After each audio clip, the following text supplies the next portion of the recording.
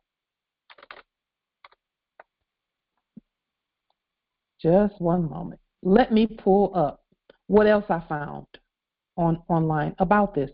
And some may say, well, this is just, this is no big deal. It's, this is what people should be doing. You should be doing your whatever. No, they shouldn't be lying. But okay, they're lying, so let's keep going. Let me see, Night Law Group.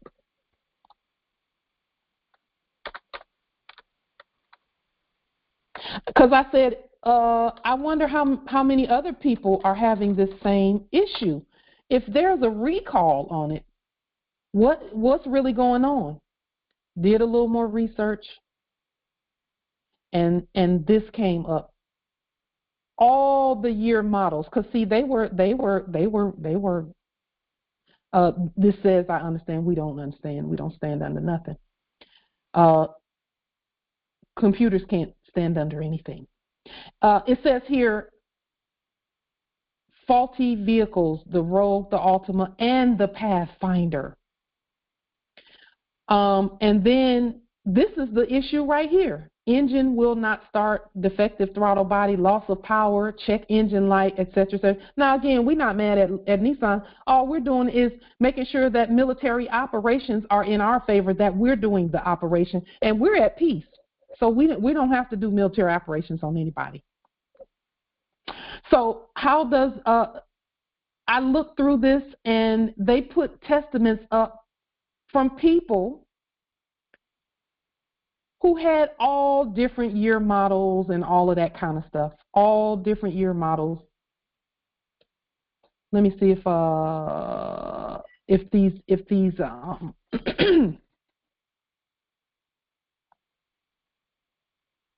if the testaments are still up here. And again, in looking at this, Morris, I wasn't even looking at this from a point of needing help from whoever this is.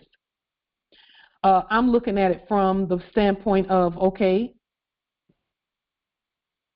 first of all, they didn't say anything about it, but they got it going on. Look at these. Look at this. 2015. There's many other vehicles that are having issues. Okay. Now, we don't need anybody to represent us. We present ourselves. And so as I looked at this, I'm like, okay, they have almost 3,000 of these vehicles in our inventory. I'll just say ours, because they don't own no Nissan dealership. They're not Nissan. They're subjects. If they have this many, almost 3,000 that they're dealing with, that they're supposed to be doing this with, and this is 2022. Since you mean to tell me since this time period, they've not had anybody come in, so I don't know anything about that. You mean to tell me you've not had anybody come through there like that, that needs that they're having these same problems, describing the same thing, and you treating them like citizens instead of the heirs? Because you can look at the questionnaire and you can see the psychological operations in the questionnaire, where they're trying to make you feel like you have no recourse and that it's minor, it's no big deal, just pay this and sign. Okay, so now I looked that up, so I said, let me just change some things.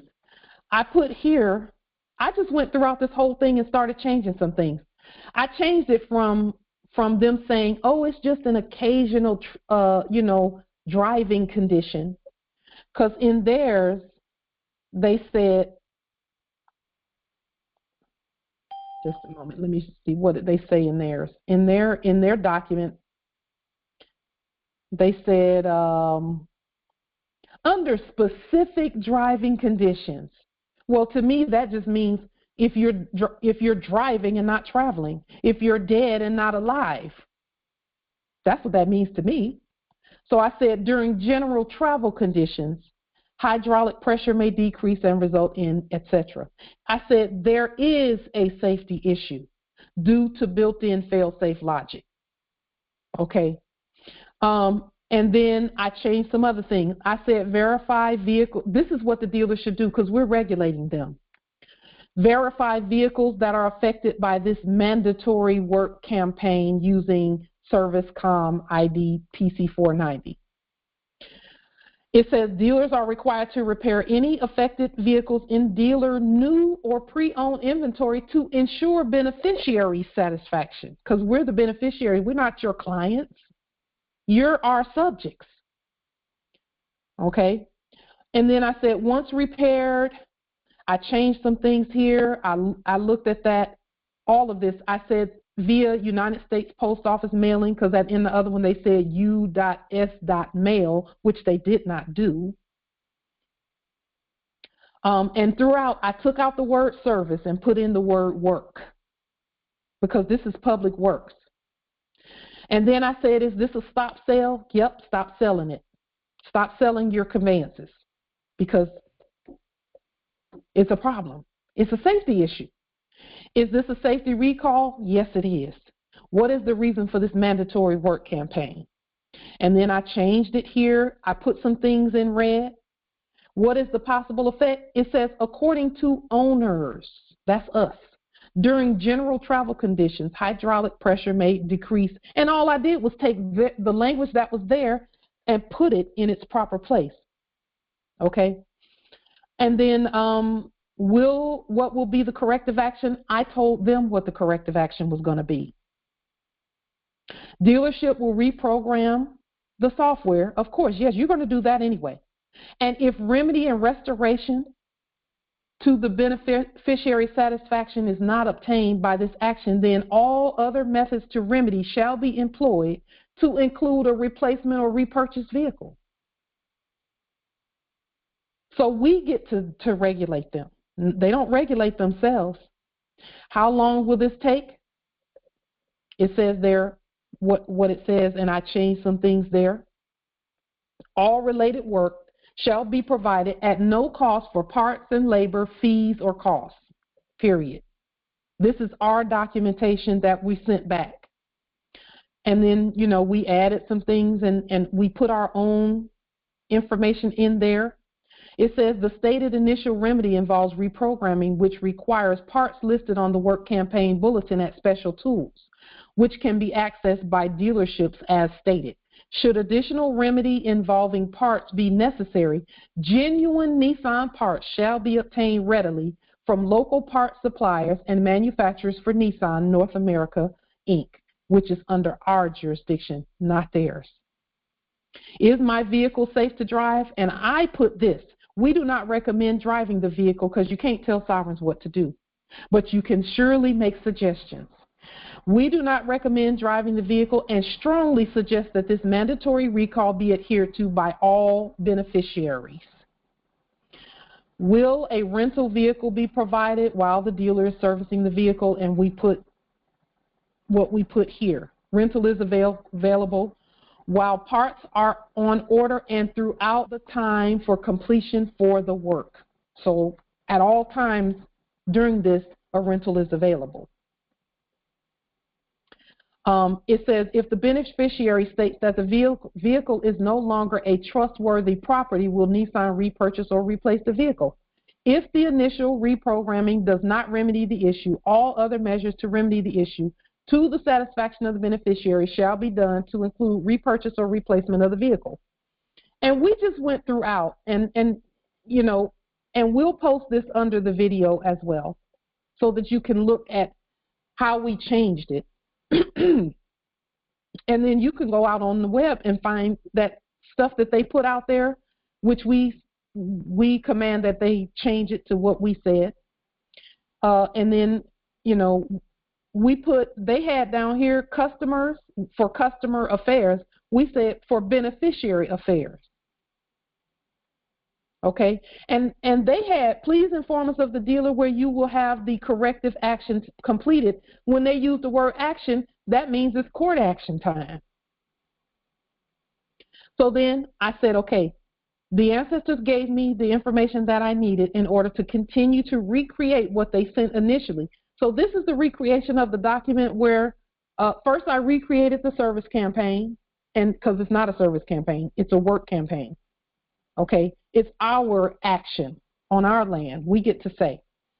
And then the thing that they sent initially, I went ahead and recreated it according to what I saw in my research. I put Tacoma Nissan, 4030 South Tacoma Way, Tacoma, Washington, and I didn't put a zip code because it's on the land.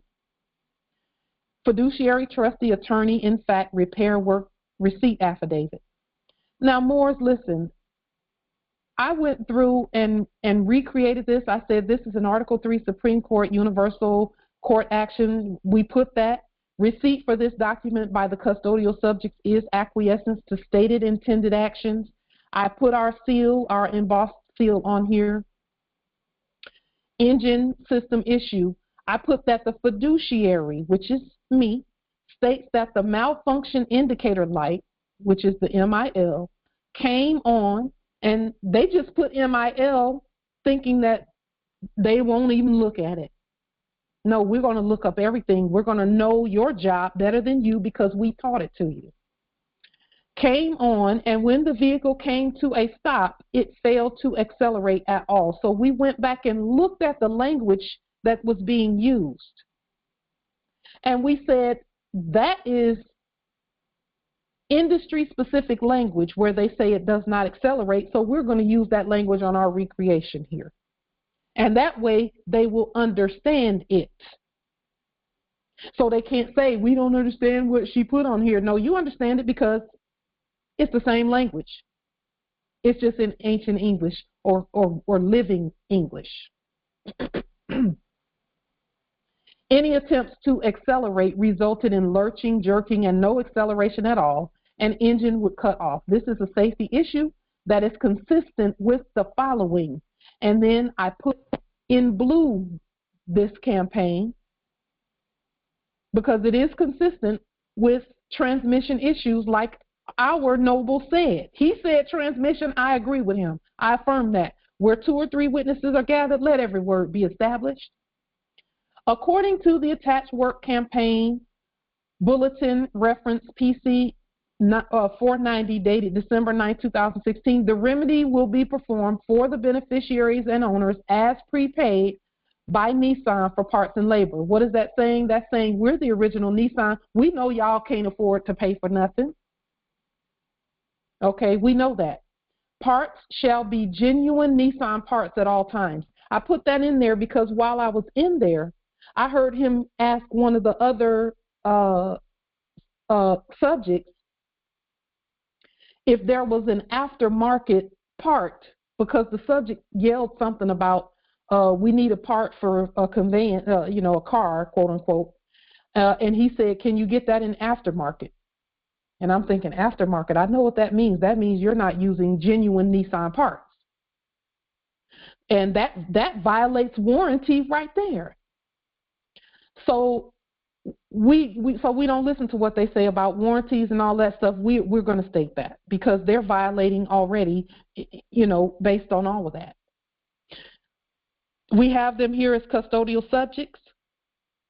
Last name first, first name last, that's military language. Fiduciary property description, okay? And then here, according to the attached work campaign, we said that. And then additional issue, we said put that hood issue in there also. Then we said additional work also included in this exchange to be performed a multi-point inspection. And we know they're supposed to do that anyway. That's supposed to be thrown in for every service. Okay? And when I say service, I mean work. Not dead service, but living service. Accepted estimate, I accepted my own offer because they can't do it. They don't have the authority. They don't have any money. They're bankrupt. When you have 2 million conveyances that you're supposed to be fixing and you're trying to avoid doing that, that means it already puts you under. You're bankrupt. Did they put it on the public record that Nissan is bankrupt? No, they didn't put that on the public record. They didn't. We had to do it. And then for all of that little language, that little writing, we just tossed that writing to the side. I hereby state for the record this mandamus, that the above mandatory work be completed as intended and stated within this Article 3, quo warranto mandamus restitutio minimus receipt affidavit. The attached Universal Commercial Code 1 lien is part and parcel for this work affidavit. Receipt of this affidavit by the dealership activates performance by all custodial subjects as intended by this court. This affidavit, court action, and lien covers all work campaigns, all work, all parts, all labor, and all costs universally by, with, and for the people, nunc pro tunc. And then we autographed it, we filed it with our court. So you see the filing date here, which was yesterday. And then we sealed it. And not only did we seal it, now we didn't use all 9 of the seals. We only used the seals that we needed to for this document. We only needed these 4 seals to state who we are and seal that deal. This is a Supreme Court order. They don't have a choice. They have to zero out and do the work. So now, what did I do next? I said, okay, let me do a lien on our lien form. So I liened them and filed it with our court.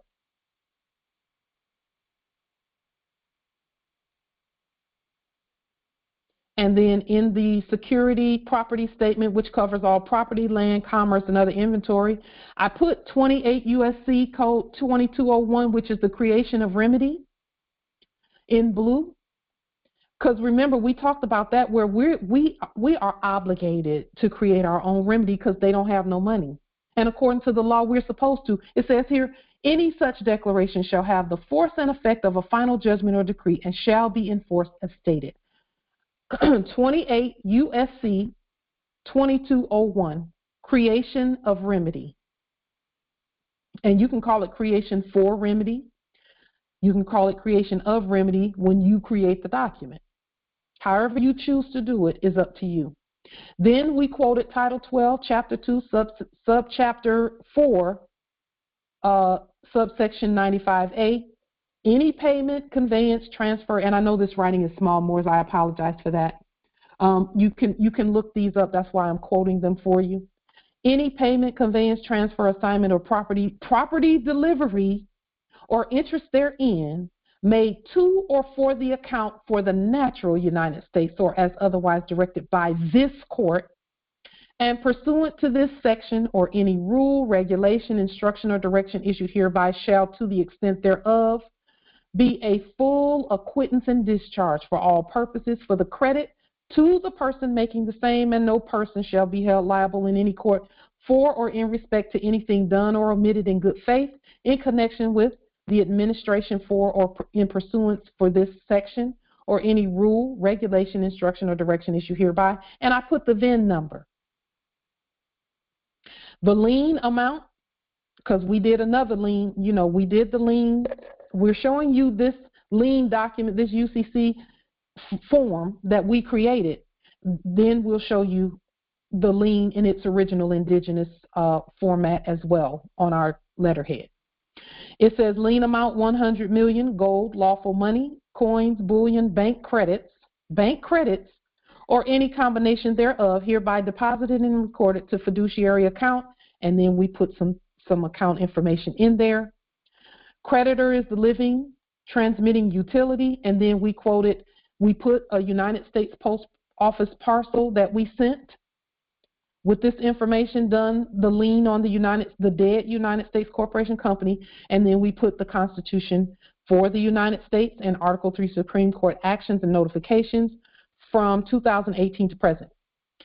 So what is this saying? This is saying that okay, we've zeroed out anything. So they have to do this, the record, let the record reflect a 0. So it should reflect a 0 on their in the documents that they send also, right? If they're doing as commanded, it will do that. But that's not what he was saying on the phone, Morris. Now I'm telling you, there's no need to talk to these people because they have to do as commanded. But if you let them speak, they're gonna resort to citizen stuff. Okay, and then we added the special power for attorney by sovereigns for the collection and disbursement of checks drawn from the United States Treasury. The reason we added this is because we put it in there that anybody who has this issue, we already know they're bankrupt. Those people are bankrupt and can't do nothing about it. So we will do it as the initial NISSAN, but you're going to follow the Constitution. And really, it's already done because we set the Treasury up a long time ago. Okay, but we didn't know. We were saying, and I can't say we didn't know because we did know they have to do what we tell them to zero it out. We really didn't have to put this document in there, but we put it in there anyway to say that we're in control of the Treasury and not them, so they can't assess any debt. And then we put all 9 stamps plus court actions, inferior courts here. And more, in your documents, you can use these inferior court stamps and seals here, and it's just as valid at your territories as it is here. Okay? We suggest that you do that. Add these seals and stamps onto your documents, even if you're at UK territory and everywhere else, China territory, no matter where you are, add these to your documentation. Islam gratitude. Islam. Because I went on a field event yesterday with another empress, and she was doing her demonstrations according to her, overstanding rather, and I went to be a witness and to see about what is available that they have put out there. And so I asked a question about the time date stamps and such. And first we went to the inferior superior court, and there was nothing, and they even said that they don't accept any red documents, especially signatures. And I said, well, of course you can't. That's out of your jurisdiction. You're burning, I didn't say all that, but I was thinking it. But then we went to, because I remember you said they have the stamp and the things out for the people at the housing courts, and so we wound up going there also. So I'm looking around and surveying the things, and then the acting clerks was like, I asked, and she was like, oh yeah, we don't have those out. They used to be out years ago. And I was just, and they have all these partitions, that for the fake COVID nonsense. But I asked, and I was like, okay, I see you. And so I said, so where's your acting chief clerk? And she said, oh, well, she bounces from this office to the one across the street. And I said, oh, you mean the Superior Court? She goes, yeah. I said, oh, interesting. I said, what's her name? She goes, oh, you can just Google that and it'll come up in the senator. I said, oh, okay, thank you. She didn't want to give her name. I said, no worries, I'll find it. You know what? When they say you can just Google that, all they're saying is, we know y'all busted us. we know we busted. That's what they're saying. Because what harm would it be in giving you in stating their name? Because see, if they state it, that means they stated under your authority. They know that. That's why they've been running around all this time talking about, what's your name? Oh, what's your name? Pauline. Oh, that's so beautiful. Thanks. They just, so we just do the same thing. So what else did we do? We did a lien, you know it, a quo warranto mandamus restitutio minimus writ affidavit. We called it all of that. And then we said there's living Tacoma Nissan, there's a living Universal Auto Group V, there's a living natural Pauline Ritchie, there's a living Conveyance and all of that, but let's get them dead ones out of the way first. And so this cut it off These are 8.5 by 14, whereas everything above it was 8.5 by 11. All of this was 8.5 by 11. But then when we use our government letterhead, we do it 8.5 by 14. And when we did it 8.5, how we normally do our liens, we also put 28 U.S.C. 2201 and Title 12 on here. And then we said here, this affidavit also serves as Internal Revenue Service 1099 acquisition law, 1099 OID law, 1099-C, cancellation for all debt for the United States federal persons, and that's our living United States. Public Law 7310, Gold Reserve Law, etc. We just put everything out there. And then we put all of the seals and everything. And then we put our gold seal and our embossment here to include. That made it 11 seals. 1, 2, 3, 4, 5, 6, 7, 8, 9, 10, 11. And then guess what? This makes it 12 seals, and our autograph makes it 13 seals. So these are the 13 financial seals that are necessary. Now, of course, we added all this other stuff because we wanted to go ahead and just finish nailing all of this down, okay? And some will say, well, that's like that's like using a shotgun to kill a roach. Well, not really. Not really. All this we did, and it didn't take us long. We did this in one day. One day of just focusing on it. One day. And as we did this, what was the outcome of this? That's what we want to talk about now. We know how it could have gone. They could have said, well, we can't do anything with it without the $224. We're sorry, we can't. We're not even going to look at it without that. They could have said that, but they couldn't have said that. We rebut that they could have said it.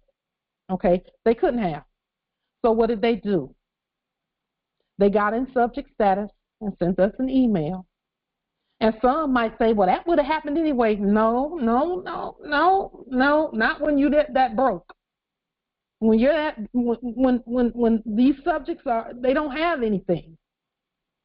We have to, and when you're doing, somebody can do the math. If you want to do the math on a service that takes 1 hour, and let's just say that in that 1 hour, they rack up, let's just say $200 in parts and labor for that 1 hour, and then multiply that by 1.657666 conveyances. Add that up and see how much that is. Now you know why they're broke. They don't have anything. But we can discharge some credit. So what ended up happening is, let me go to my email, because I want to show you in the email how they'll say one thing, but they'll be doing exactly what you tell them to do. They say things, but they still have to do what we tell them. So this came first from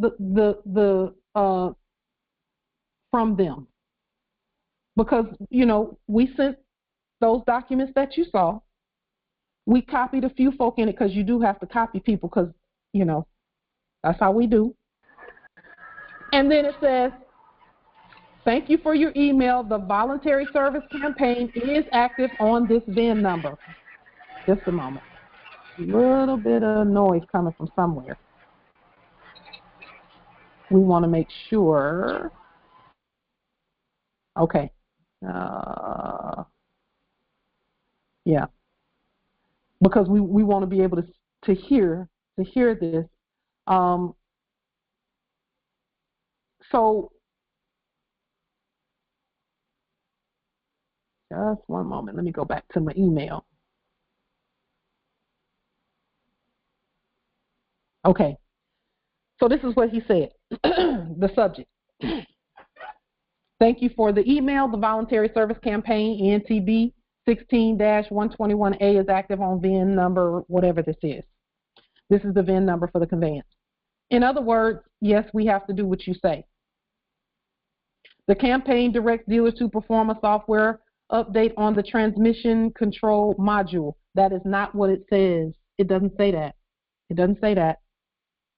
The service campaign only pays for the reprogramming of the TCM. It does not cover the cost the dealer charges to diagnose a customer's concern. I'm not a customer. They're not a dealer. And so he's still running his mouth. He's giving the citizen spiel, okay? But we don't listen to the citizen spiel. We just look at the results. It says, I will send you another text message link without the diagnosis cost for you to sign and return for the authorization to perform the service campaign. We will perform the campaign as requested once the signature is received. So again, he's still giving a citizen spiel here. Still giving a citizen spiel, but he had to do what we told. He's saying in here, no diagnosis cost. We'll send you that with no diagnosis cost because there is none. Not going to be one. We don't know. So now this is what was sent. This is what was sent from. This is the email that came first. Hold on just a moment. Empress Rima, were you going to say something, Empress Rima? Islam.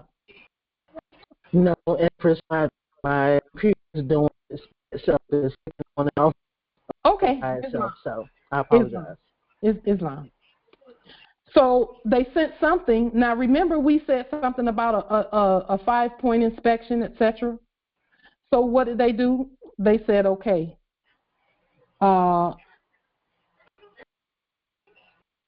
Here's this. They're saying something about an inspection, a vehicle inspection, etc. And here they said, okay, we're going to do that free of charge. Of course you are, because it's not yours. That none of that stuff you have to do as commanded. Now some people might say, well, they're supposed to throw that in anyway. They weren't going to do any of that if we didn't state who we were. And that's the reason why the citizens are in an uproar, because people are not, the persons are not keeping their word about what is actually written. It's written that they're supposed to do 5-point inspection and not charge anybody for that. So that was the first part. Now, and again, they still more, and this is where we have to be careful. They are still saying here, they put that same thing about an express mechanics lien is hereby acknowledged on above vehicle to secure the amount of repairs thereto. All of that. So what are we going to do? We're just going to recreate this thing and make it look the exact same way. And then we're going to sign it and send it back. We're going to recreate it, though. We're not going to sign anything they send, because guess what? Even if we printed this off and signed it, we got to scan it back in. It becomes our chattel paper then. So that's what we're going to do. Okay? We're going to print it off, autograph it, seal it, scan it back in. That makes it ours because we did the work. Okay? And then there it is. Except we're going to scratch out anything about a mechanics lien and all that, and we're going to correct all of this. They're not at WA. They're at Washington, because WA doesn't exist. Okay? So it may look like, oh, we won this one, so let's go ahead and sign. No, let's not do that, because it's still a military operation. Still. So we're going to do it the way we do it. Okay? We're going to print it off, and we're going to scratch out and do what we do, and then we'll autograph it. Okay? And in our case, we most likely will just recreate the same thing, make it look the same, scratch out some things, and upload it and send it back. But either way, they still not. We don't agree to a lien. We don't agree to that. We liened you. And then this is the second one here.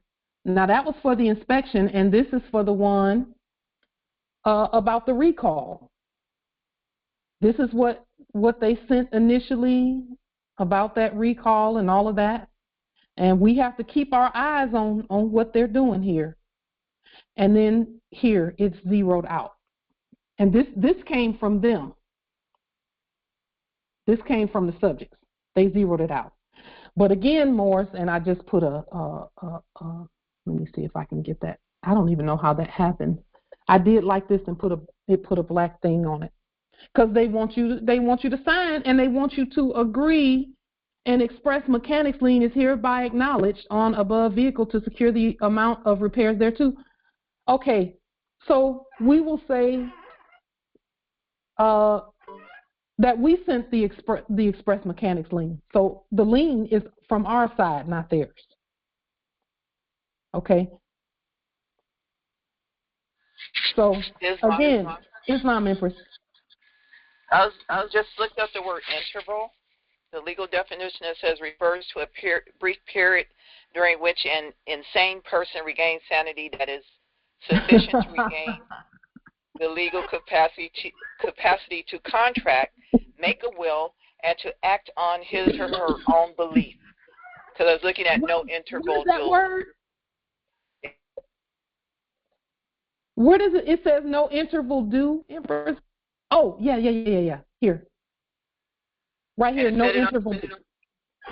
Read that again, Empress. Say it again, Empress. So for the record, just enlighten us further.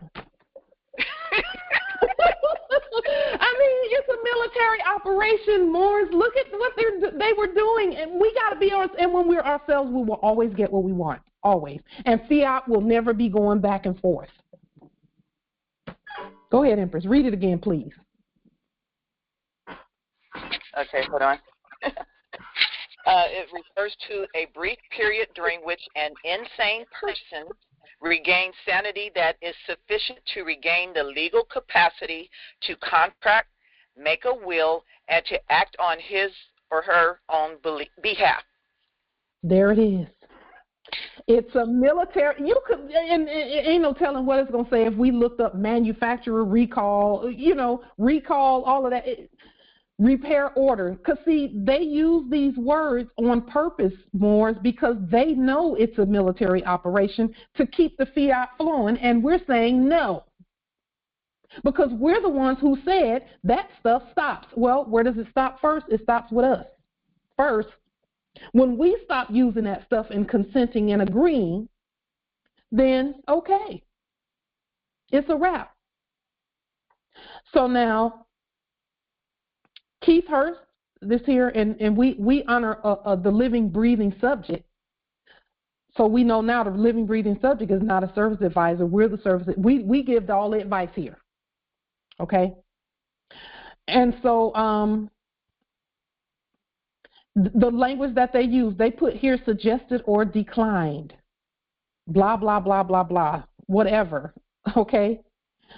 And you know what, Morris? They got it here where you can sign this thing, etc. And then that's where that black mark came from. They want you to sign it in black. I'm going to download it, sign it in red, and then upload it again. That's what I'm going to do, because then that'll make it mine. I don't have to sign theirs, because I don't agree to no mechanics lien and all of that. I'm the one with the lien on it, not them. Islam, are you going to send your lien to them also and putting them on notice that they're liened? The documents that you just saw are the documents that I sent to them. It started. This right here that's on the screen is what I sent them from start to finish. This is me changing it from a service campaign to a work campaign. All of this was attached together. I redid everything that they sent. This, and I put it, the lien is done here, and then we never send anything without at least one document that's on our Moorish government letterhead. So this is the attachment that they received. Okay, so very good. And it has the lien. We always slap a lien on everything. Always. Islam. Islam. I was wondering, should the rental state that it's free of charge, or is that not necessary? Don't use the word free, Morris. Use the word prepaid. Prepaid. Okay. Yes, Islam. Now, again, those people, we can't be mad at them for speaking citizen speak, because that's all they can speak. They can't speak sovereign language. So why do we keep expecting them to speak sovereign language? Why? Why do we keep expecting them to do that? We're the sovereigns. We speak for ourselves. Nobody can speak for us. So, yes, I see that. Raymond is in all caps, but Keith is not. Again, that's why we recreate everything and we put everybody in their proper status. We don't just accept their paper from them. They can't hand paper to the living. But we could leave it just like that. Because Raymond in all caps is our beneficiary. Pauline in all caps is my an instrument for beneficiary purposes. Keith is a ward of the state. Wards of the state is first letter capitalized and the rest of the letters lowercase. And then there's the state, which is the Moors in all lowercase letters. That's why we had to, those are the three dimensions, by the way. All lowercase letters is the highest dimension. So when they talk about higher self and lower self, you can look at it that way too. It's the exact opposite of what they said. But they did say on the internet that if you speaking in all capital letters, you're yelling. Well, yes, that's war language.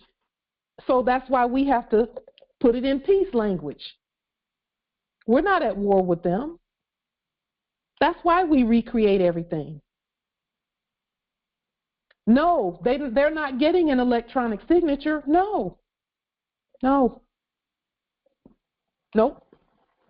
I'm going to print it off in red, all sovereign rights exercised at all times, nunc pro tunc.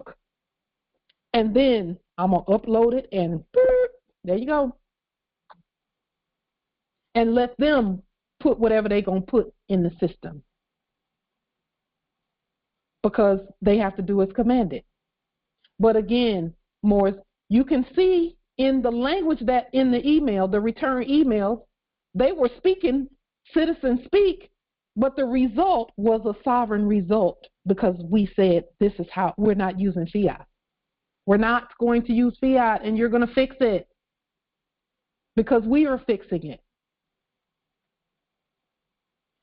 You know, as I was going through this demonstration, Morris, I'm just saying the ancestors were telling us just left and right that this is the everyday application of who we are and what we're doing.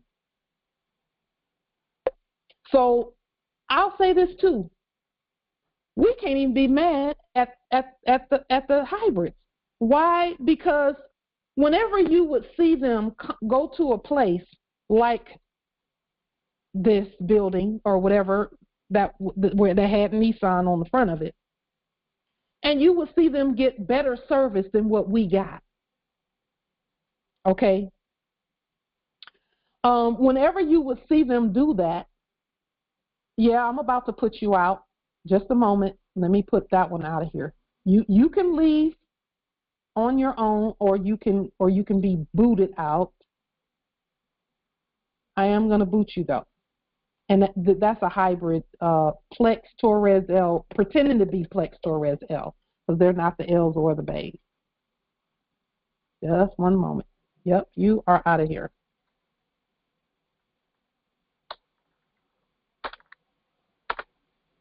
Let me get that done real quick. So let's see.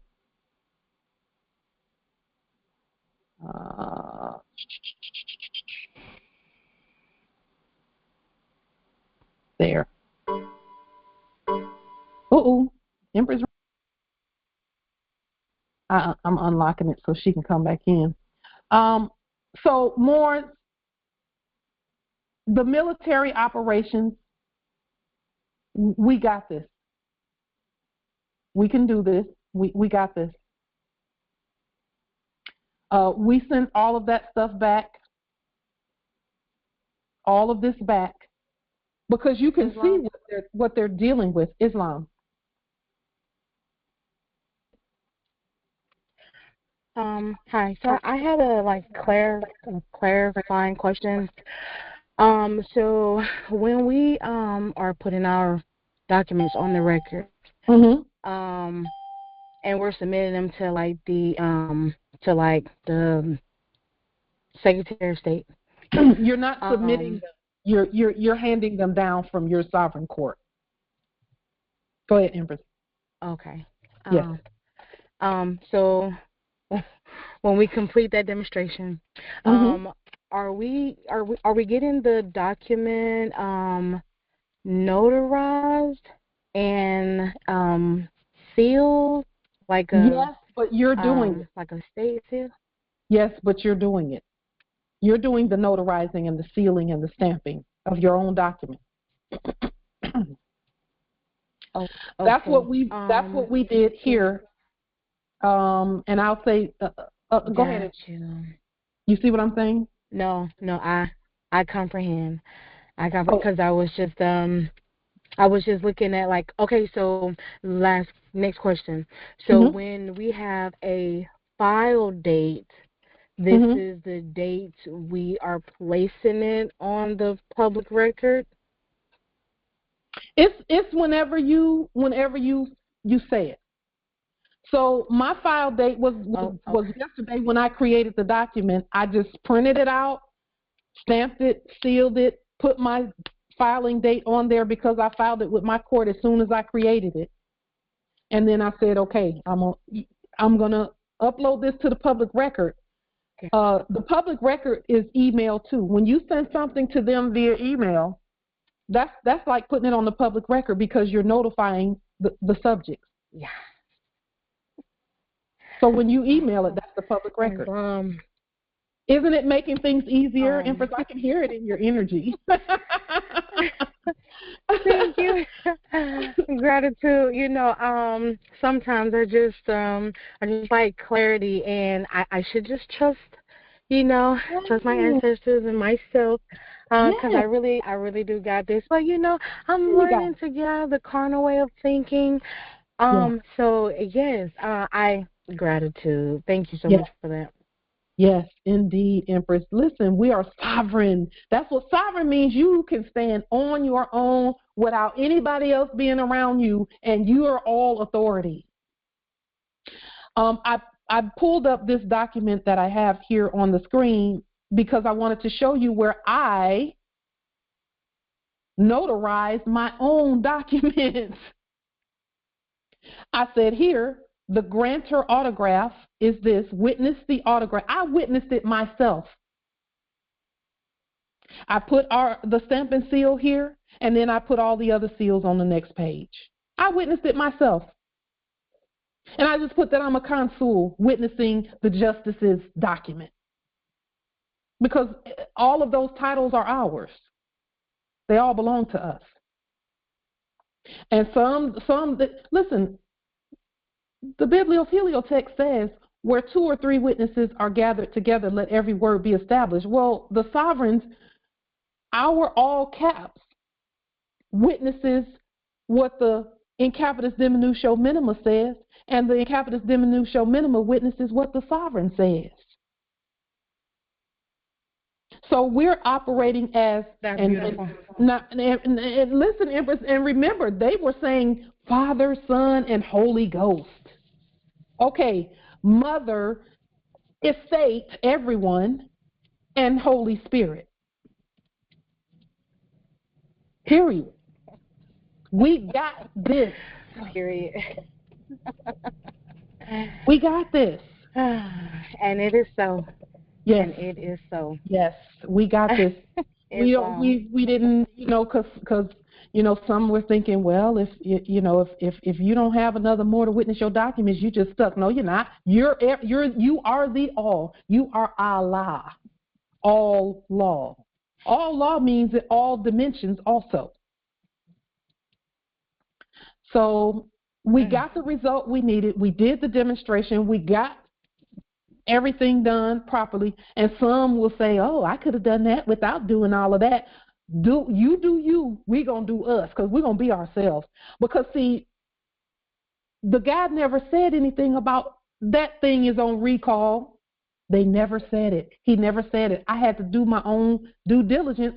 And had I not done that, ain't no telling what they would have said after that. And then lien the conveyance and not giving it back until who knows when.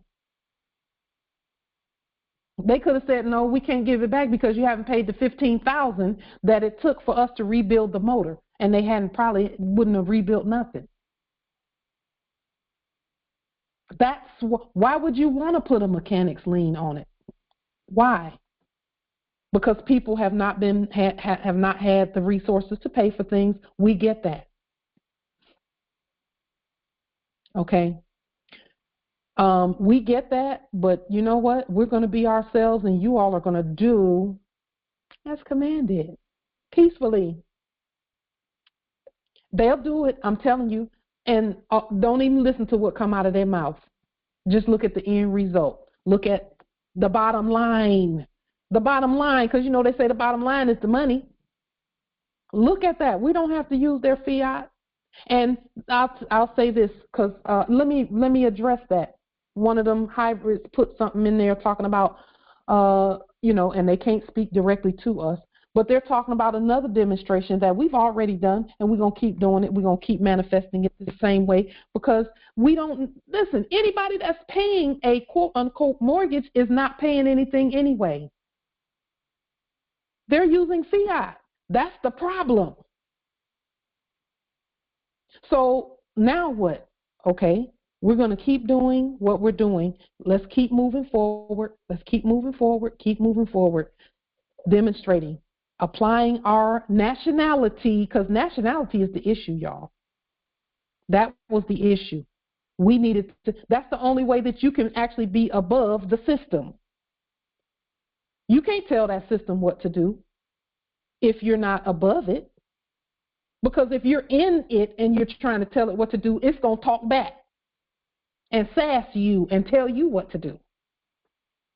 So you have to elevate above it and then tell it what to do. We said in the video that we did in 2018 or 2019, when we said that we were taking control of all commerce and all of that, that is how you do it.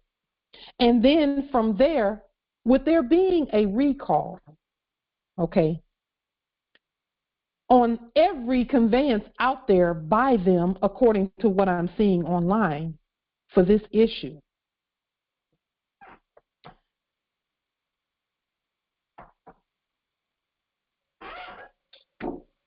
they weren't going to tell. So how many people brought their conveyance in? They didn't tell them it was a recall. They didn't do their due diligence either. And then now they're holding their conveyances. How many people did that? We don't know. And they're not going to post it up in there that, hey, there's a recall on all of this stuff. But he put it on the paper, and then we had to reconstruct. Okay, so this is how we continue to move forward in who we are. They can't argue with that, and there's no fiat on the table, none. Full acquittance and discharge. That's what it looks like. And let me say this: all businesses are inferior courts.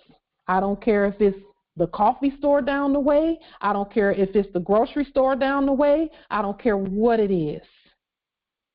They are all acting as inferior courts. We must be the superior court and the Supreme Court and the sovereign court and put them in their place.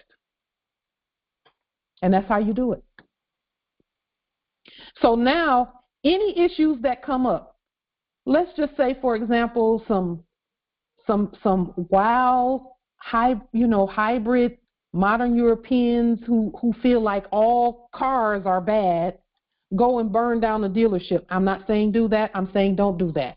And I'm just using that as an example. Well, now we have recourse.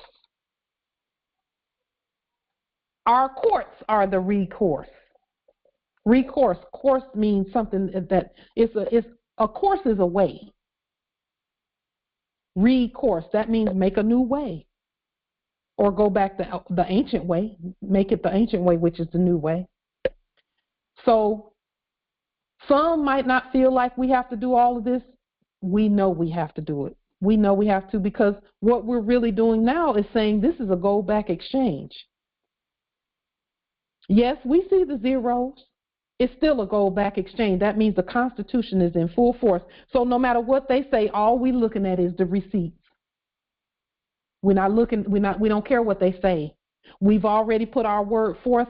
Get busy working on the documentation. And you know what? I may not even send anything else. I may not send anything. Actually, I do want to affirm the zeros. I do want to do that. So again, we're going to print it off. We're going to do what we do. And we might even just send what we sent. We're going to send it back, because those are the signatures that are necessary to get the work done. And then we're not going to worry about it. We're not going to worry about it. We're going to send all we're going to do is repeat the email that we sent before. That's it. That's it. And then we're just going to sit back and wait for the email that says that the conveyance is ready. Period. And fixed and ready to go and all of that. And then we go do what we do. So, I mean, look at how many different ways that could go if we don't state who we are and be ourselves. We already know the dirt about, military operations. We know about that. So let's just be ourselves. Yes, it took a little bit more time. It took some thought into it and all of that. But then I saw this big giant campaign behind it. And I'll say this, once we put this on the public record, guess what the citizens are going to do? The citizens then have recourse too. They can then say, okay, the Moors said that stuff's supposed to be taken care of, so you can't charge us either. And all they're going to do is keep pointing to our authority. The Moors said, and they're in charge. The Moors said, and you got to do what they say. The Moors said. And they're going to do the work for us in terms of, saying, advertising about the Moors being in charge. They know we are. We don't have to get on the air and say, we're in charge. We don't have to keep saying that. We got to be it. That 224 that he was trying to subrogate could have turned into thousands very easily, couldn't it have? We all know that could have been the case if we don't be ourselves, but we got to be ourselves. So, and some will be like, oh, yeah, I do that all the time. Be yourself, but we're going to be ourselves. Don't talk about it, be about it. We got to be about it. We have to. We don't have a choice, because there's no fiat to be passing back and forth. So now full acquittance and discharge by our courts. Some might have thought, oh, it don't take all that, y'all crazy. No, our court spoke. Our courts spoke. And this is going up on YouTube also, so that everyone can see that, yes, they have to take care of that. It's prepaid. Go ahead. It's prepaid. The Moors have taken care of what needs to be taken care of. How do we do that? Full acquittance and discharge. All the debt back to the United States Corporation Company, that one. All the debt back where it came from. And we do this, Moors, One demonstration at a time. We just have to keep doing it. One demonstration at a time. We got to do it with the grocery stores. We got to do it with everybody else. One demonstration at a time. We have to. And the more of us that do it, they'll get it. All we're doing is training the subjects. We're just training them again, like we did when we first created them.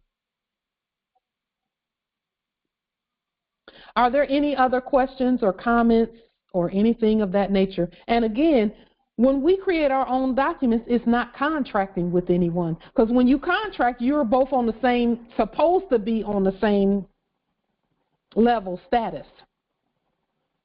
We know that they're not. They're subjects. They have to do as commanded. We don't care what comes out of their mouth. And let me just say this. Anything that comes out of their mouth is going to be incompetent. That's why we don't talk to them. And the only time they get even a little bit competent is when we raise them from the dead and by court action. So if you're talking to them face to face, like we had to go in and talk face to face, what is your name? I am Pauline Denise Ritchie in Capitis Diminution Nolo Emory. And they're going to be like, huh? What? You'll get it in a minute. You'll get it in a minute. I'm going to do it, though. You'll get it. And then we tell them any questions will be written. We don't need to hear anything. We're gonna write everything down. It is written. It is written. It is written. That's what the Savior does. And that's what the Savior said. It is written. So we don't even really have to send anything else back. But we're going to. Okay. Are there any questions, comments, anything of that nature? Islam. I was watching the UCC statement video again, and you had mentioned that you had created an affidavit, but you weren't able to show it because you were answering a question. So is the affidavit the same as the one that you presented today? Yes. Okay. Yep. All of our affidavits look the same. Thank you for asking, and thank you for bringing that up, Empress, because sometimes I get so involved in what I'm doing that I forget to bring things, back up and show things that I said I was going to show. Just remind me. I'm still, it's a lot that comes, and we're so excited about it. So yeah. Thank you, Islam. I forgot to ask. Are we to create our own birth certificate format? Yes, you can. Yes, because your family crest will go on there, and that is how you're presenting your that part of you. Okay. That dimension of you. Yes. Okay. Islam. Yeah, it doesn't have to look like the one I did. It can look like however you choose to do it. We suggest that you use all of the, because it's a financial instrument, we suggest that you put all the things in place that we put in place. It is a financial instrument. We had to first produce it as a sovereign instrument, which is the long in red and Capitis Diminution Minima, or in Capitis Diminution Nolo, which means in red and all lowercase letters. That's not a financial instrument. That one is a sovereign statement, a universal sovereign statement. And then these things that we're doing now are financial things. We're presenting our vast estate when we do that. Islam. I was studying words, live versus alive, because live is equivocal. And so someone mentioned that the hospital's address is, quote unquote, the address of record on the live birth certificate. Because I noticed where my mother's name is, it says usual location. And then when you look up alive, that ties you to airship versus being live. Because Islam. It's a double. Yeah, so, yeah. That's beautiful study, Empress. I will say this, that whatever our intention is for the documentation is going to be what it is, but it helps to keep those things be, in mind, so that as we're continuing to grow, that we do correct the record that way. Okay. Islam, beautiful study, Empress. Keep that. Let's keep that. We all have to just keep. We need each other, so we have. We're getting the answers that we need to the thing. The conference is unlocked for the noble who put that in the chat. Islam. But you can see it's all in the language. Is there a template available for the lien document and the living birth certificate document? There's not a template for the birth certificate document. All I did was go into Google Sheets for that, put the information in, and copy and paste it onto the bond for the birth certificate, and then I put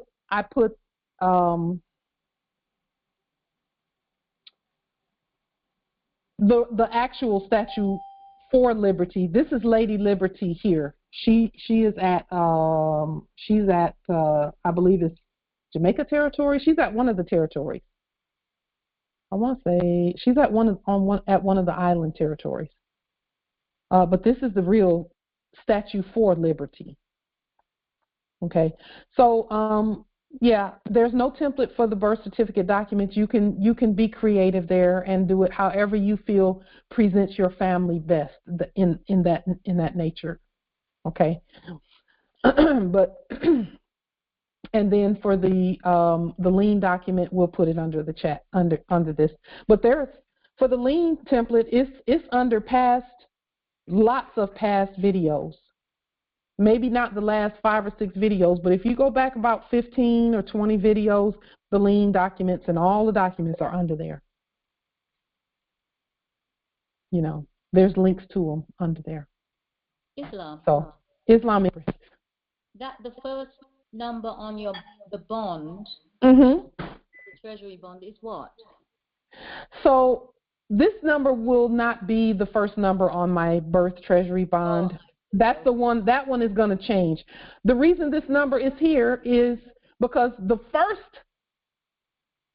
check that I created was the check for Public Works for Federal Way, and that is the zip code for Federal Way, but we wanted to designate the sovereign location on the land. So Federal Way Municipal Court, which is our court, is located at 98003. So that's why it's there, because I was creating that instrument first. I see. Okay. And I just left it there to do this illustration here. But this number, 1, 2, 3, 4, 5, that number can be any number you choose.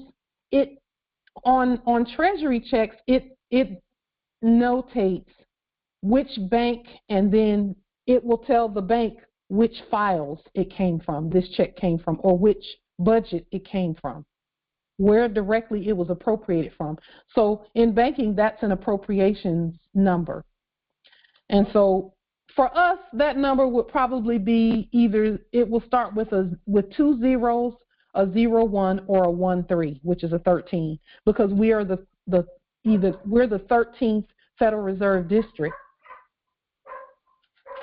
Okay. Or we can go ahead and take that first Federal Reserve District space if we choose to, however we choose to.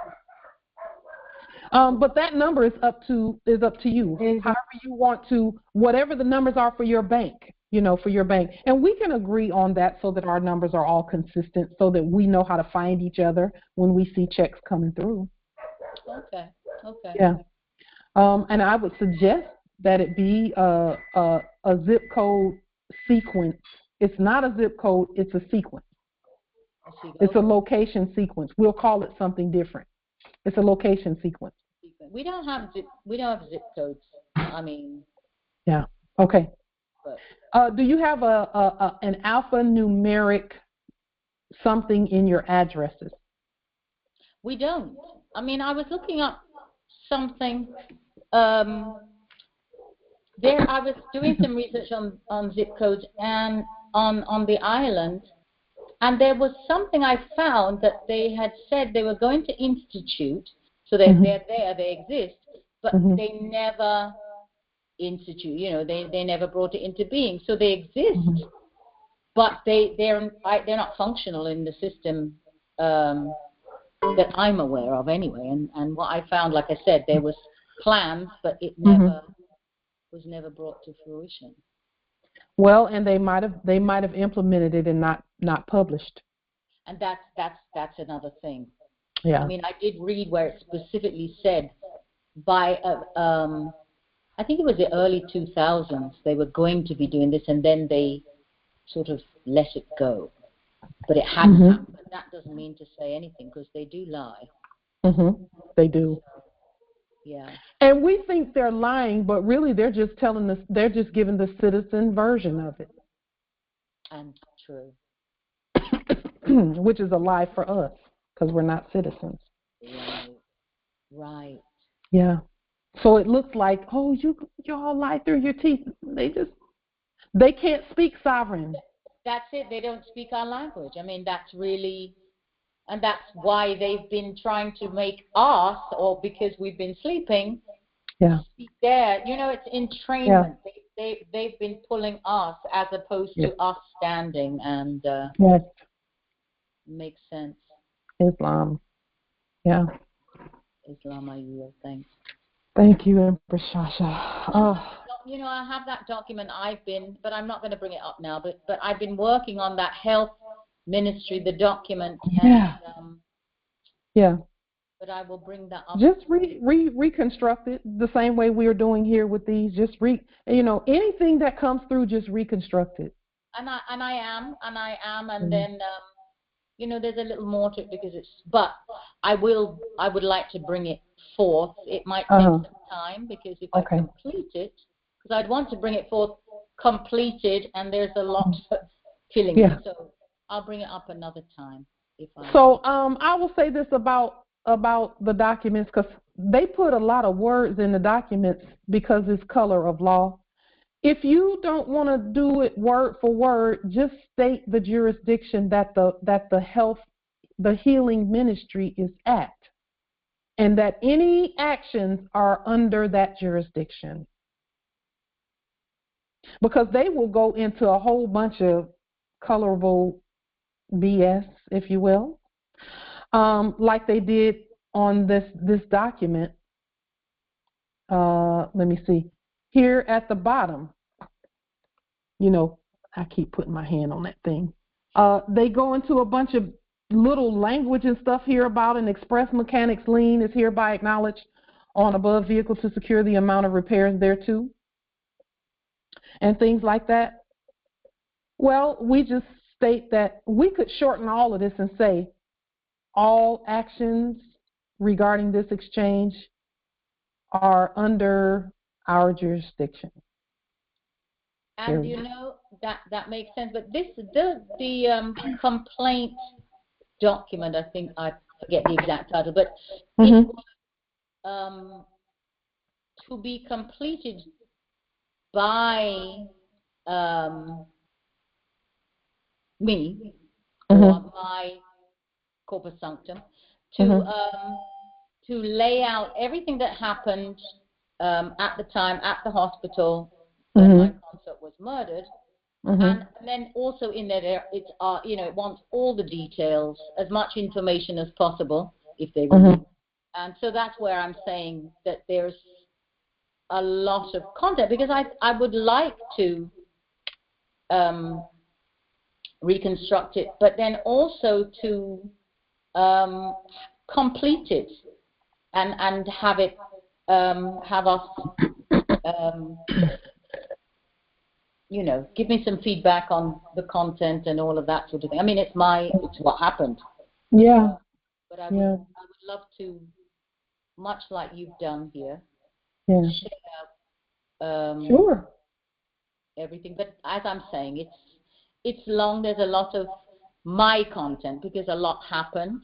So I will if I may, at a certain time, Islam. request that Sure, absolutely, I bring that absolutely. forward and allocate. That's going to be interesting for Moors who've been through that or something similar. Yes. They need someone to think clearly despite what has happened. Right. You know, and it's not really despite it, but because of it. They need somebody to clearly assist in, and it takes a tough, strong empress to do it. And that's no slight on our emperors. I'm speaking directly to Empress Shasha. She's built for that. She's created for that. Hello. If anybody can do it, Empress Shasha can. And will. I mean, it's done. You get what I'm saying? And that's it. Yes. As I was actually reviewing my own notes. Yes. I mean, I'm looking at it almost like, well, it's the outside looking in. I am, as you were saying, with the three dimensions. I'm, because it's happened and I've written it down, I'm the red, listening or reading what the blue has. Yes. I'm saying, and it's, wow, I mean, I have to say, yes, it takes a tough cookie. Yes, it does. And you are that tough cookie, Empress. We come from the same Oreo cookie bag. We got this. We got this, indeed. Yeah. People need help. You know, with Moors need to know how to be themselves no matter what the situation is. You know, and yes. And that is absolutely the truth. I think it being oneself is scary to people who are sleeping. Yes, it is. You know, there is that sense of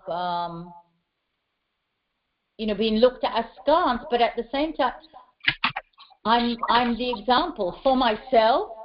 Yes. For my, you know, for my people. Yes.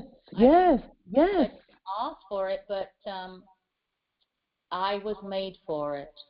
Yes. Specifically came here for that purpose. That was my purpose. I mean, I'm more and more I'm recognizing that. Yeah.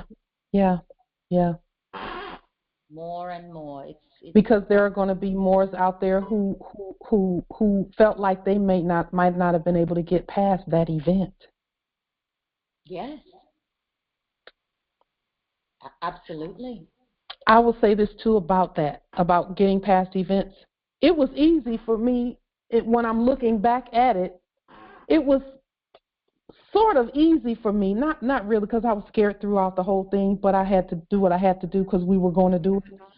But I just think about when I was doing the POW demonstrations, I just knew I was going to stand. So that was, you know, to me, that was like, it's a given, I'm going to stand. Yeah. What became scary is simple things like this. This demonstration is a simple demonstration. Some people would just be like, oh, I'll just sign it and let's get the work going. And I was actually like, I had to wait a few days to hear because it threw me for a loop. Yeah. Now, if like fake policy enforcers, we got that. Fake judges, we got that. Because that to us was the hardest part. But now these everyday, it's like, okay, now you have to do the everyday things that make it so that, and come to find out, the everyday things were military operations. Who knew? That is, I mean, interesting that you say that, because I can absolutely relate to what you're saying. Yeah. The whole incident in the hospital, I had no idea these were military installations. Yes. The man was what did he call himself? A medical officer. Yes. Damn, why? You know, most people, if they're a doctor, they're going to let you know. Doctors, they're, you know, that, and it was when I went home and was starting to sort of do my research, and I realized, That's a military job title. It actually has nothing really to do with healthcare at all. No, it does not. No, it does not. One bachelor's degree is required. They're not even. They don't even have to, go to medical school or anything like that. And clearly, they don't have to heal anybody. And they don't. No, they kill everybody. I mean, literally, honestly, I think, and this is, I'm putting this on the public record. I said it right there. It's organ harvesting too, because how did they get his body? No forms have been completed. I mean, no, and what a military document. That's waiting for you to rebut it, and you're doing that. You're doing that. Yeah, I mean, he's been buried. I don't know how he was buried. I still can't get a death certificate. I mean, I'm doing my liens and that sort of, but I mean, it's like, what type of institution must you be to be literally taking bodies? Well, they do it all the time. You know what, Empress? That's the problem. They're not the institution that they're pretending to be. They're not, exactly. They're occupying that space, or were occupying that space previously. They're no different than the ones who are in the dumbs, who are being killed out and taken out, because they're actually doing that right here. Military operation. That's it. And we have to be the peace officers on the land. And that's where I live right now. Yes, that's where we are. We're with you. We're with you. We are with you. Yeah. This too shall pass. And I mean, rebuttal, reversion. Yes. That's actually what that was. This demonstration that we showed tonight, it clarified whose conveyance it is. Yes. Whoever's paying the bill. That's whose conveyance it is. That's a fact. Now, and we know they don't have nothing to pay with. So we got to do this for everything. And I'm grateful to our ancestors for giving us the time to walk through each one of these demonstrations, Yeah.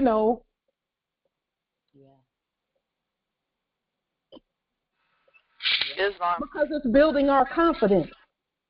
And that's a fact. It is. Yeah. Our strength. Islam, Empress. Yeah. I yield. Islam. Islam. Thank you, Empress Shasha. That was part of my research, was the hospital, because the person said that we're born dead. So I was looking at some articles that, medical articles that state that, the spanking and suction is not necessary. A child would normally breathe within 10 seconds of birth. Yeah. So I just chalked it up as play acting, because our ancestors didn't have those props. Nope. Yeah. Those are war actions where you're violent with the baby. That's war actions. That's actually a jurisdictional piece too, because the baby is in the hands of warmongers. So they have to do war things, sticking things up their nose to get in. If they come out into the arms of the natural, they're going to do natural things. That's why they would put the baby on the mother's chest first, before they even cut the umbilical cord. But we have no regrets about anything, because our ancestors preserved us through all of that, and here we are. They preserved our heirs through all of that. I could tell you some stories about my heiress and her birth and delivery and all of that, because she was actually born on the land, but they were calling it a military base. And they gave a straight all caps birth certificate that was on bond paper from the start. Just craziness. So we've had to rebut all of that. We've had to rebut it. We're not even mad at them. You know why we're not mad at them? Because if we weren't the heirs, we would do that too, to try and pretend to be the heirs.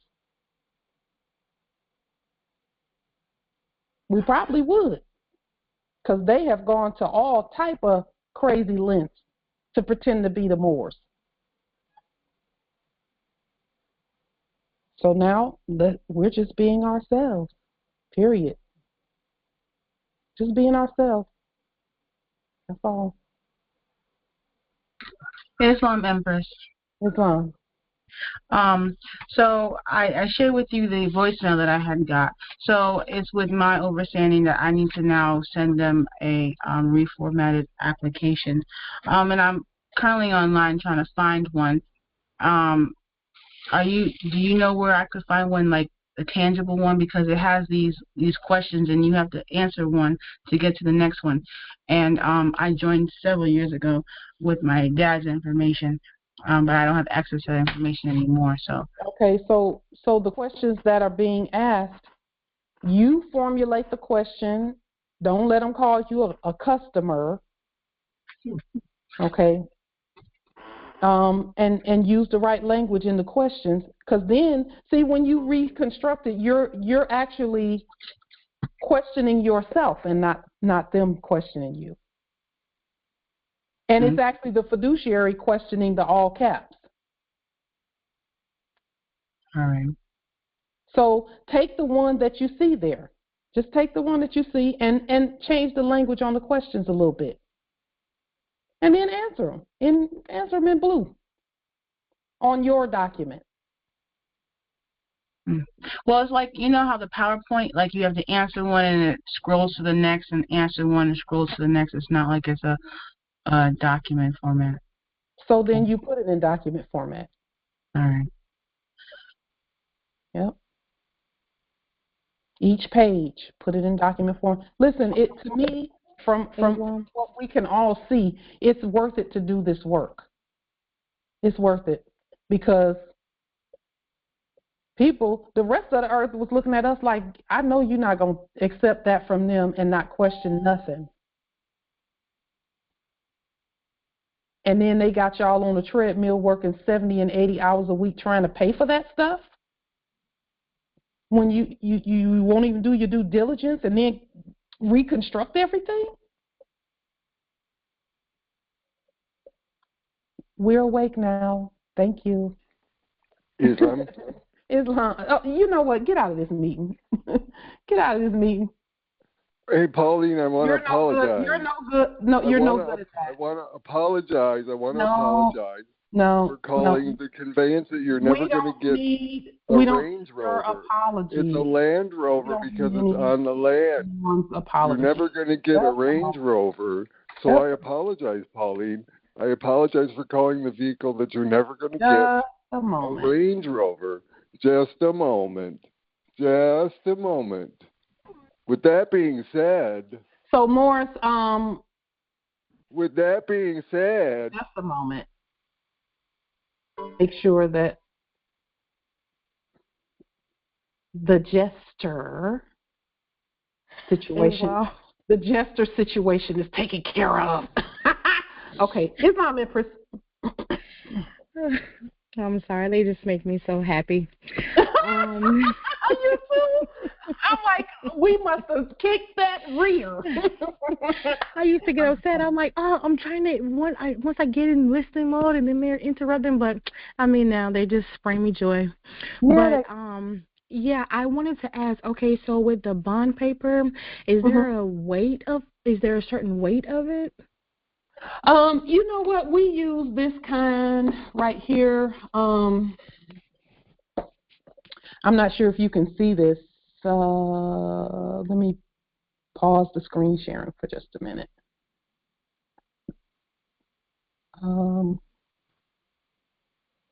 Okay, that's the one I saw on Amazon.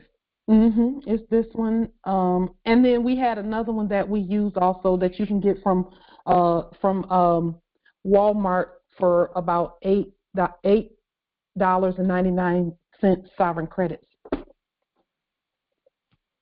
Yeah. But this is the one right here that we use for the things that we do now. Yeah.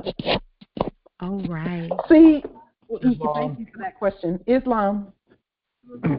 Speaking of Gregory Bay, speaking of laying the baby on the chest when it's born, I read somewhere where the baby has to suckle before umbilical cord is cut because it makes the mother release an enzyme that tells her that the baby has been born so she can draw that connection.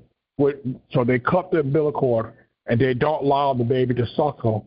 In the mother's mind, although she can see the baby, her body says the baby was stillborn. So that's another way they war with that connection, the bond between the mother and child. And when they hit the baby with the bright lights in the room, it makes them forget about their past life. And that's another way they war with us, because the baby should be born in ambient light and the mother should be in a squatting position, not in the position, because the baby should be coming out naturally. I just wanted to share that. Thank you for sharing that. You know what? That was powerful. It's very powerful. We can't even be mad at them because they're incompetent. Why would we trust incompetence with our babies? They're incompetent. They don't know any better. You can see in their language, when they start talking, they speak incompetently. We can't expect them to rise above what they're created to be. Period. It ain't going to happen, because then that will make them sovereign, and they're not. So even with the babies being born, they do things the way animals do things. Some animals just, we won't go there because a lot of that stuff is craziness, but that's telling us that that our heirs, the first hands that touch our babies, better be of the bloodline and birthright, whether it's mother, father, or whomever. All of that stuff is war, but it's also incompetence on a military level. It's incompetence. It's military grade incompetence. How about that? Wow. Islam, Shay Marie Bay.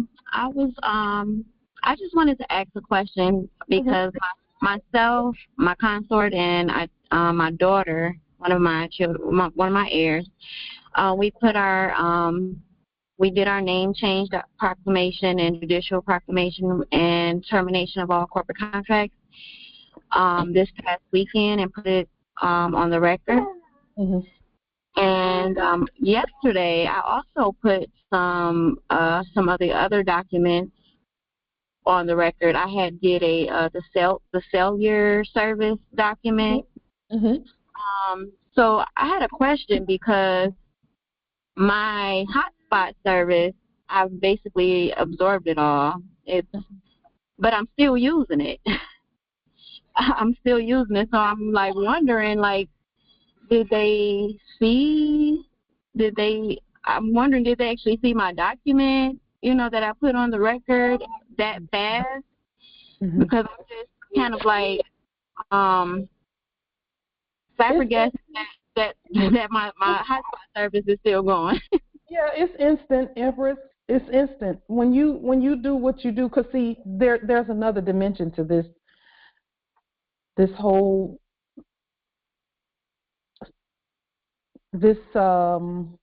life. There's another dimension to it that we only been talking about from a church perspective.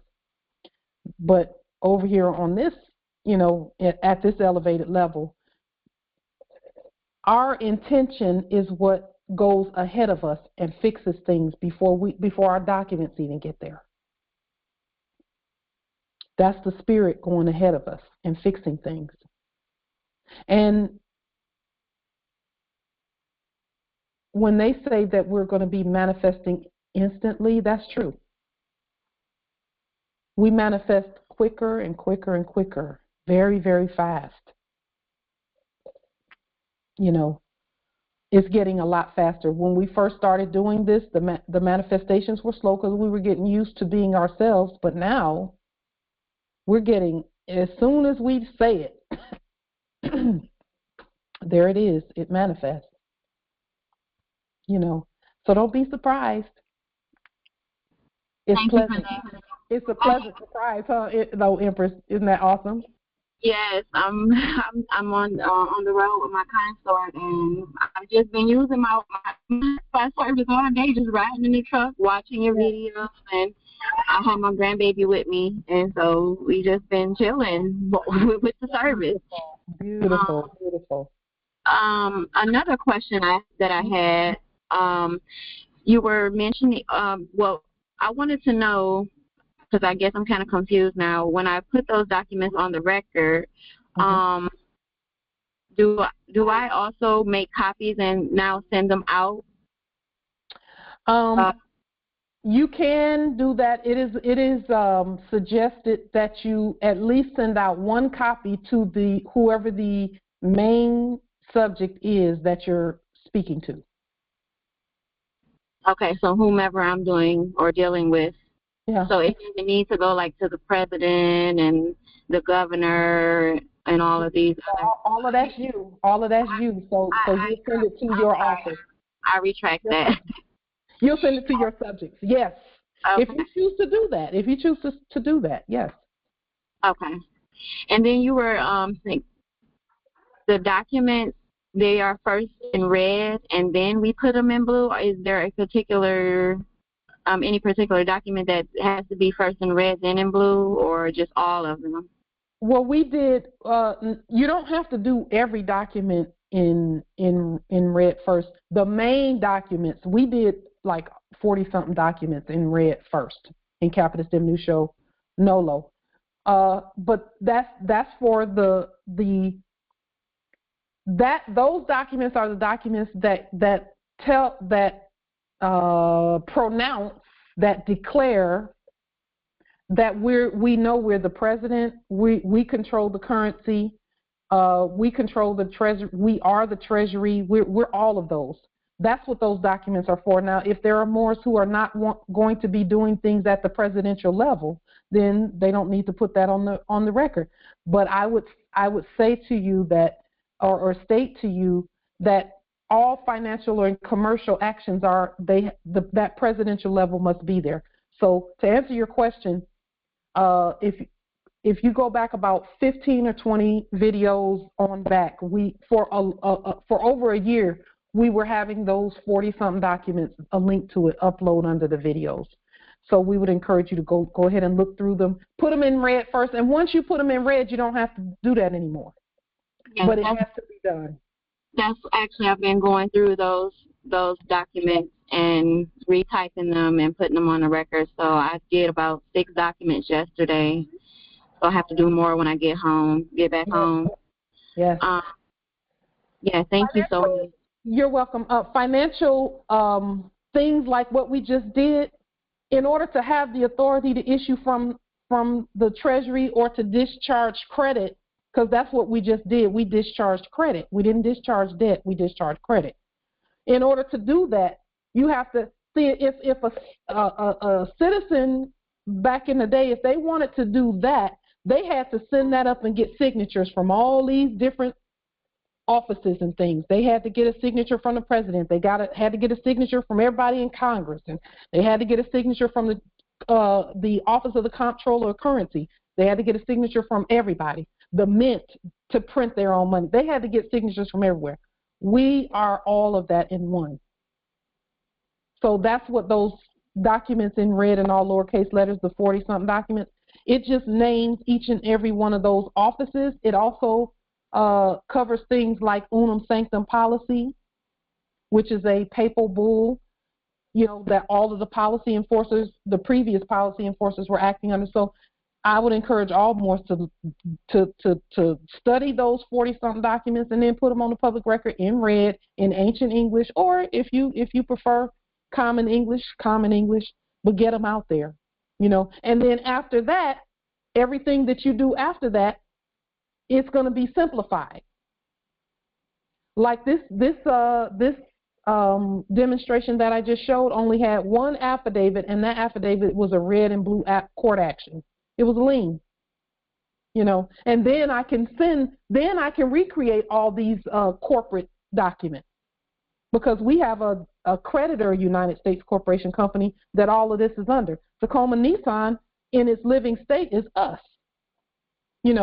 So to answer the question, once you do those in red, then you can start doing everything in blue. And then when you start doing everything, all of your affidavits in blue, then you can go to the corporate level and start doing things like corporate stuff. So that way you don't need anyone else's, you don't need to go to a notary and do anything or anything like that. Notaries are a representation and a subrogated fiction of, that's them acting like the sovereign. That's them pretending to be the sovereign, which is why they all have seals and stamps and their signature and all of that, or had that. We don't need that. I am my own notary. I'm my own witness. Islam. And so are you. Islam. Yep. I did have one question, because the day after I put my termination of contract, although the service wasn't in my name, after I did my judicial proclamation and name change and termination of contract, Sunday when I put it on the record, Monday, my internet service at home got cut off. Mm-hmm. So that means that's the first place that the ancestors want you to do your demonstration. Okay. When that happens. Okay. When that happens, they're saying, we held you up over here. We're going to keep all of this stuff going because you did stand and state who you are, and now start demonstrating here. Got it. Thank you. Yeah, Islam. And then the ancestors will keep everything else going while we emerge, continue to stand. They'll keep everything will be fine. We just have to demonstrate. Yeah. Islam. Greetings. One of the things I want to ask you, because I did a demonstration, and I'm going to revise my demonstration because I didn't get the result that I was expecting. Mm-hmm.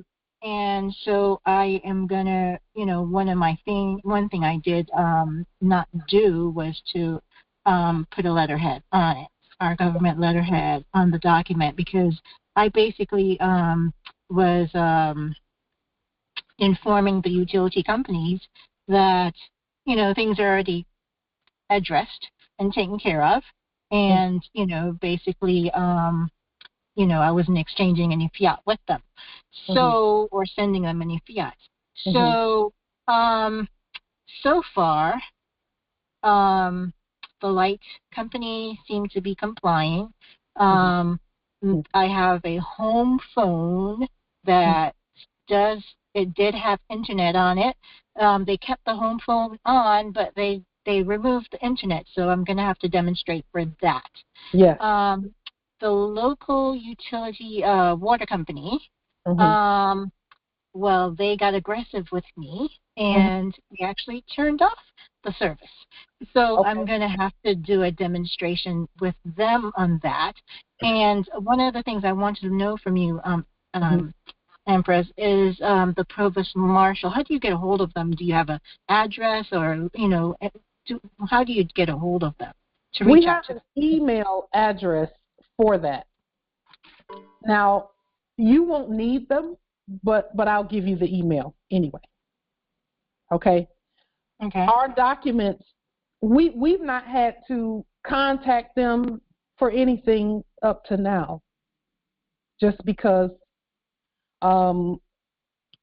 we're just working our way through the demonstrations, because we know where these demonstrations come from and where they're going. It's all paper, and our paper, as soon as we're, we have to use the right words in our paper, and once we use the right words, they will comply. They will do exactly as commanded. So let me see. This is it right here. And I'll put this in the chat.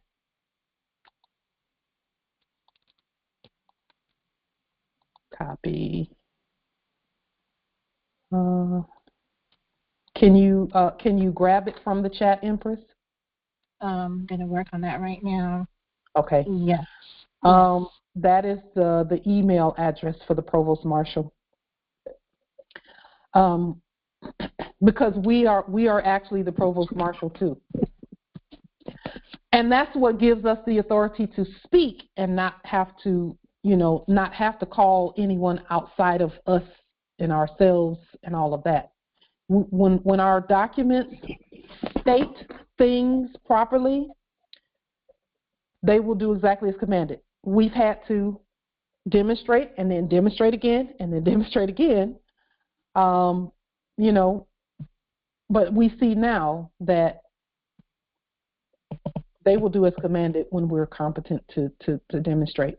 And I noticed in what you were saying, and I'm pointing this now out not as a criticism, but because we all do it and I want us to all be aware of it, is not to call them the light company or the utility, because that's not who that is. We're the light company and the utility. We have to regulate the subjects. We're actually regulating a system. That's why we don't have to talk to them. But should you have to, you do it as a court action. Always, anytime you're talking on the phone or in person to them, let the first question be, what is your name? Because that indicates it's a court action. And then don't let them sit up there and question you and question you and question you. Just say, you seem to have a lot of questions, so I'll just send some documentation to you. What is your email address? That's a question you can put out there. And then just get your documents ready and get them going, So public works is a big deal with regard to the utilities. High honors on the success of the demonstrations that you're doing, Empress. And then also with the ones that did not turn out as well as and I won't say as well, the ones that didn't turn out the way that you wanted them, that you intended for them to turn out. Go ahead and let that be the focus of your demonstrations, because there's some full acquittance and discharge with regard to that. Full acquittance and discharge. Those 2 USC codes that we quoted earlier and that we put in our documents to get the result that we got, where everything is goose eggs, is zeroed out, is full acquittance and discharge in our courts. Okay, so be sure to use that information because when our courts speak, everyone has to comply. They have to. There's no and I'll quote those 2 again. It's 28 USC 20 subsection 2201, 28 US Code 22 subsection 2201. It's called creation of remedy. And then also Title 12, Chapter 2, Chapter 4. Here, let me put it on the screen because it's really small, but there they are on the screen. Okay. As long as we can't see it. Uh-oh. Oops. Just one moment. Thank you, Empress.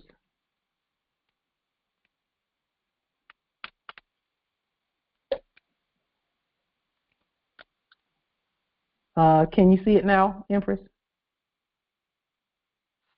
Yes. Okay, Islam.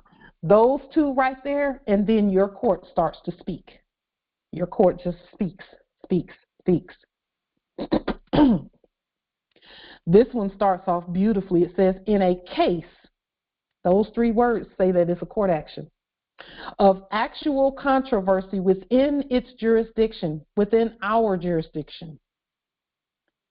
And to us, when we nationalize a resource, then it's within our jurisdiction. Then we create the remedy. And then we say, okay, Title 12, Chapter 2, Subchapter 4, Subsection 95A. Our court says full acquittance and discharge. And those documents indicate that you have the authority as the court to give full acquittance and discharge to yourself, to mandate that. Okay. Are there any other comments, questions, etc., with regard to any of the things that we've shown today? Thank you, Empress. Islam, you're welcome. It is an honor, and just I get excited about all of this and showing, and what else have we got to do? Nothing but free ourselves. Islam, I'm going to start putting no interval due on my receipts. Oh, that is so beautiful. I'm so glad you looked that up, Empress. We need to keep doing that type of word study on these calls, is look at a word, look it up, and put it on the public record what it means. No interval due. That's good. That's why they want you to sign their stuff, because they want to call you the crazy one. But you have to put that back on them. So, listen, we thought when I saw no interval due, the programming kicked in, and I was thinking, oh, they're saying that no maintenance is due on the conveyance. But that's not what they were saying at all, based on what you read to us. So we have to know about those military operations. We are our own standing army right now. And our weapons of our warfare are not carnal. They're mighty through the pulling down of strongholds. And that's what the pen is mightier than the sword. So we're the pen army. There you go. So if there be nothing further, it has been an honor to serve, and I'm looking forward to continuing to serve. We'll be back. We will adjourn today, and we'll be back on Sunday. Peace and grand rising to the sovereign, original, indigenous, natural, divine heirs. Islam. Grand rising. Islam. Peace and grand rising. Beautiful. Grand rising. Grand rising, Moorish. Peace and love. Grand rising. Peace and grand rising.